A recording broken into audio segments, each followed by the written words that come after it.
Hey, what's up guys? Chad here with the Reptile Rangers. Now we're at the Kernersville Reptile Zoo and Medical Center today, and we're going to talk about Garbage Reptile Products episode number 9. All right, now just before we get into that, right here in this corner, right there, is going to be our subscriber button. Make sure you hit that. And we appreciate those that have already done so. We appreciate you doing that. You're on your cell phone, wind it up. It'll be right there in that bottom corner. Let's go straight into this. Garbage Reptile Products episode number 9 is not really garbage per se. It is to an extent, but it is not. But it still falls in the category of, honestly, a waste of money, and I'll explain why here in a few minutes. But it's just your standard old aquariums, all right?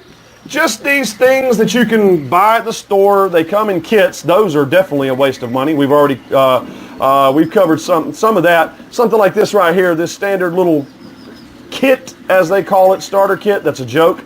But the actual glass itself is what we're talking about today. All right, now let's talk about why this and other aquariums really do fall into the category of garbage reptile products. Now, first and foremost, I can't count the amount of times we've had somebody come into our zoo and they're getting ready to buy a pet, or they're just getting into the hobby, or maybe they've been into the hobby before. They had like one ball python or one corn snake or one bearded dragon leopard gecko. That's the usual standard.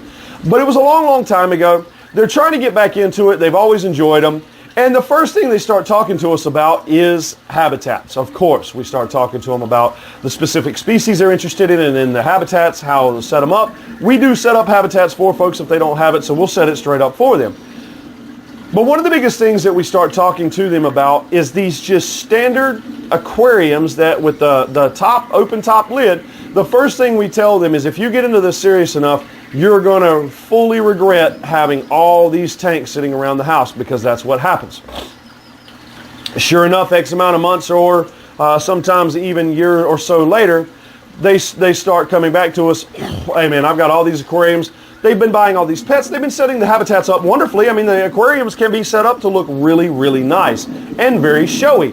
But the problem becomes is they're not stackable. They're not space efficient. And so people start getting frustrated, and they're like, yeah, man, you were right. We should have done something a little bit different a long time ago. So they've wasted all this money on all these aquariums. Why does it become such a waste? Is because there's a lot better space efficient things, such as custom built enclosures, like this right here. You can do things that are stackable. They're better efficient. See, understand, glass is not energy efficient in the least. So a lot of people already talk right out of the gate about having humidity problems or having heating problems, because the glass just does not keep the heat in like it's supposed to. And a lot of the times there's too much humidity inside of a glass enclosure, where the only place for air to come in is through the top. You feel free to reference our episode on respiratory infection when it comes to dealing with humidity issues. So the whole point is a lot of these open top, now some of the glass, the open front, what they call the terrarium vivariums, it's still all glass, but in some instances they are better built and easier to deal with and maintain, because at least with those can be stackable.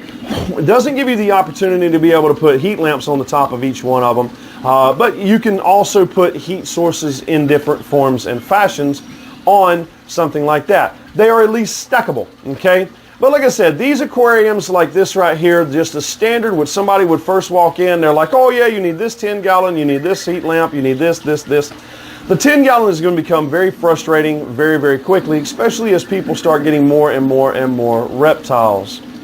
They're just not space efficient. Now, for things like crested geckos, for things like your anoles, for small species of snakes, these 10 gallons, these 20 gallons, the even 55s, they do work wonderfully. But again, that's a big aquarium, and it takes up a lot of space that you can put nothing else literally on top of, unless you're doing away with your heat lamp and UVB lamp, which of course you're not supposed to do. So again, I'm going to go back to, while yes, these are cheap, a lot of the times you'll have some of your stores that do these $1 a gallon sales or a half price sales, things like that. They make them cheap so that they can get rid of things, but the problem becomes is they're not very energy efficient, and they also are not space efficient. So there's other better options when it comes to keeping your reptiles versus just buying the standard old first thing you see when you walk into the pet store, which is that glass aquarium to keep your reptile in. All right, now, this is Chad here at the Kernersville Reptile Zoo and Medical Center. This is Garbage Reptile Products episode number 9, which is your standard open top aquarium. We appreciate you following along week after week after week. Make sure to hit the subscribe, the like, the bell for notification. Make sure to write us in. Let us know of other things you want us to film about. Make sure to leave comments. We appreciate folks doing that. And if our information will be in the description below for those that need to get in touch with us for more serious reasons like medical issues, housing, feeding, whatever the case may be. Again, we appreciate you following along. We'll either see you here at the zoo or we'll see you on the next episode. Later.